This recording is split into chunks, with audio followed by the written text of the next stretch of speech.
बोल्दाखेरि रासोपा परिवार र रवि लामिछाने दाजुप्रति कुनै असर पुर्याएको रहेछु भने मलाई माफ गरिदिनुहोला। म सधैँ तपाईहरुको पक्षमा नै छु।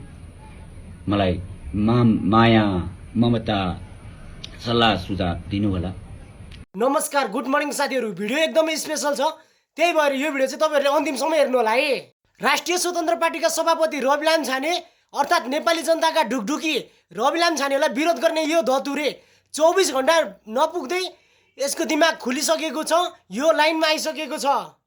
हिजो बेलुका धतुरेले राष्ट्रिय स्वतन्त्र पार्टीलाई माया गर्ने मान्छेहरू, रवि दाइलाई माया गर्ने मान्छेहरू सबै सामु चाहिँ धतुरेले माफी मागेको छ। त भन्छु, माफी माग्नु नै सबैभन्दा ठुलो कुरा हो।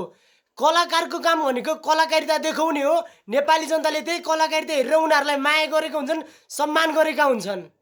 कलाकारिता देखाइरहेको मान्छेले एक्कासी चर्तीकाला देखाउन थाल्यो भने जुन सम्मान, जुन माया नेपाली जनताबाट पाइरहेको थियो त्यो माया गुमाउनु पर्ने छ भनेर धतुरेले बुझिसकेको छ।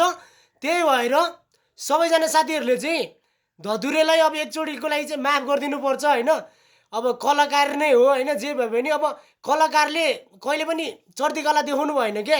कलाकार भनेको आफ्नो ठाउँमा बस्नु पर्यो, देशको गहना हो भनेर बुझ्नु पर्यो है।